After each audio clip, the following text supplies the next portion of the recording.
Fala galerinha, bom dia, boa tarde, boa noite. Aqui vos fala Luciano Borba, para quem não me conhece, sou gerente de projetos e governança de dados na Secretaria Municipal de Saúde. E hoje o vídeo que eu tenho para vocês é: o Power BI é uma ferramenta de ETL?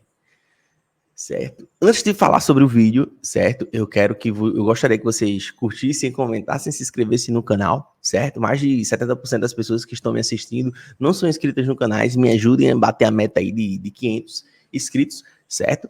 Onde no canal eu falo sobre bastante tema. Mais recentemente eu tenho um curso que eu estou gravando de StreetIt, também tenho alguns projetos, certo? De dados aí que eu estou compartilhando na rede, tá bom? Então vamos lá. O Power BI é uma ferramenta de ETL, certo? É inegável que o Power BI é uma ferramenta extremamente poderosa, extremamente rica, com diversas funções. Mas não. O Power BI não é uma ferramenta de ETL, e eu vou chegar ao porquê desse meu ponto, certo? Eu, quando comecei minha carreira com dados, o Power BI foi o grande incentivo para isso. Foi uma das grandes ferramentas que me ajudou nesse processo de transição. Eu já trabalhava como técnico de suporte a sistema, onde extraía diversos relatórios do sistema, já tinha um conhecimento de SQL, então às vezes eu fazia algumas queries ali para poder extrair informações do sistema, às vezes eu pegava o próprio relatório que o sistema gerava, certo? Para dar informações para os gestores, certo? E quando eu conheci o Power BI, assim, eu elevei o nível dos relatórios, digamos assim. Lá na minha organização, ninguém trazia dashboards, ninguém trazia painéis, gráficos, era tudo no Excel. E quando eu trouxe os primeiros dashboards com o Power BI, foi algo assim que todo mundo ficou impactado. Como eu consegui fazer aquilo, foi algo que me agregou muito valor profissional. Isso é inegável que o Power BI é uma ferramenta extremamente importante, extremamente poderosa. Tem funções, sim, que é possível fazer ETL, mas ele não é uma ferramenta de ETL. O porquê? O Power BI é uma ferramenta de self-service BI, voltado para data viz, para a gente construir, certo? Dashboards, painéis, gráficos interativos extremamente poderosos, bonitos. Dá para a gente fazer um negócio piscando, um negócio bonito, dá para botar os Pokémon voando, certo? Mas não é uma ferramenta de ETL. Mas tudo é situacional.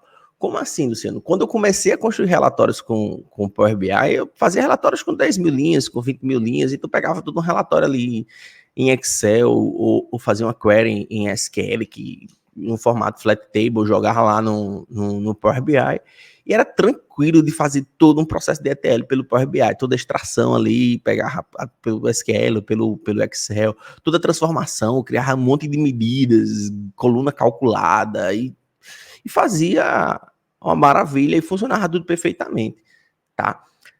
Só que como eu comecei a ser, como é que eu posso dizer, ser visto por fazer isso, comecei a ser demandado de fazer outros dashboards, outros com atualização mais frequente, com atualização mensal, outros com atualização semanal, alguns com atualização diária. E o que aconteceu quando eu passei a trabalhar com mais dados? O meu dashboard começou a ficar lento. Quando eu ia atualizar o dashboard, ele começava a ficar lento. Por quê? Porque o Power BI é ruim? Nem um pouco. O Power BI é uma ferramenta extremamente poderosa. Mas é porque eu estava fazendo todo o processo de ETL pelo Power BI, com DEX, com Power Query, e isso estava deixando o meu dashboard lento, certo? Onde, quando eu ia carregar informações, carregar ali 100 mil linhas, 200 mil linhas, além de carregar 200 mil linhas, ele ia fazer todos os cálculos das medidas calculadas, das colunas calculadas, e isso deixava o meu dashboard lento, certo? Então, o que aconteceu na minha carreira? As pessoas começaram a reclamar da ferramenta, dizendo que estava lento, que ia ver alguma interação nos gráficos e ficava carregando e demorava. E se o computador fosse mais ou menos para abrir o gráfico, era um sofrimento. E eu fiquei. E algumas pessoas pararam inclusive, de ver o gráfico por conta disso. Eu fiquei, meu Deus, e agora? Certo? Então, a partir daí, eu comecei a pesquisar o que é que poderia estar causando a lentidão. E um dos pontos que foi identificado foi o quê? Foi um processo de ETL, certo? Então, eu passei a estudar sobre o processo de ETL e no início da minha carreira aí, nesse ponto, eu tive duas formas diferentes de fazer esse processo de ETL. Eu fiz, como eu trabalhava, ainda não trabalhava com Data Warehouse, Data Mart, certo? Eu trabalhava mais com relatórios finais, então, como é que eu consegui, nesse primeiro momento, fazer o processo de ETL?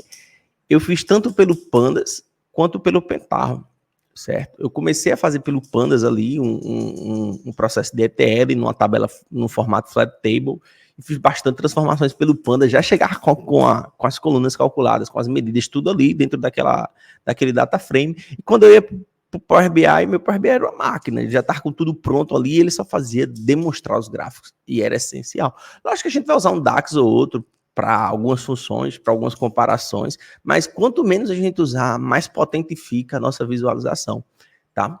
E com o tempo eu passei a utilizar o Pentaho, que foi onde eu comecei a construção do meu primeiro Data House aqui na Secretaria Municipal de Saúde, que foi muito bem sucedido. Com esse Data House eu consegui economias impactantes para a minha organização, certo? E tudo isso fluiu através de um processo de BI propriamente dito. O BI não é a gente pegar um Excel e fazer um gráfico. O BI é a gente trazer resultado de negócio, certo? Utilizando dados. E foi isso que eu fiz, tá? Independente se o ETL é ou não no Power BI, se o ETL é fora ou não é fora, certo? O que importa aqui é que, o que é que eu quero dizer com tudo isso? Que a gente tem que resolver problemas de negócio, tá? O Power BI é uma ferramenta essencial, mas tudo é situacional. Vai ter situações que o ETL com o Power BI funciona, sim. Mas não quer dizer que o Power BI é feito para fazer ETL, certo? Então, com isso, tenho isso em mente, tá? Sempre pesquisem mais sobre ETL, como vocês podem estar fazendo esse processo de modelagem de dados, está esquema dimensional, né? O modelo dimensional aí, Snowflake, certo?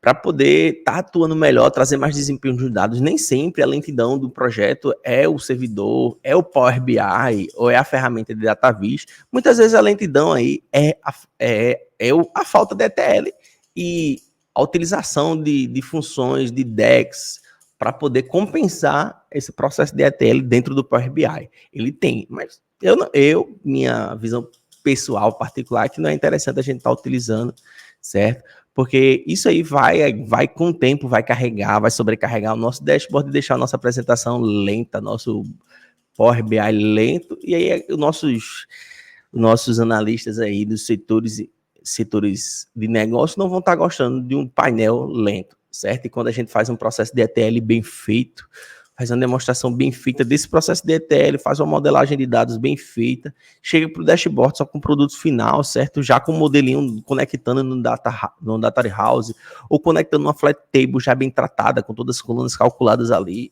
Isso torna o nosso dashboard extremamente poderoso, tá, gente? Então esse é o recado que eu queria dar para vocês. Eu estou compartilhando um pouco da minha experiência dentro do mercado de trabalho, esses 3 anos que eu atuo com dados, tá? E essa é um pouco da minha experiência do que eu passei no meu dia a dia. Eu agradeço a atenção de vocês, você chegou até aqui, curte, comenta, compartilha, se inscreve no canal, me ajude mais uma vez aqui estou falando, me ajuda a bater a meta de 500 inscritos, tá bom? Agradeço a atenção de vocês e até a próxima.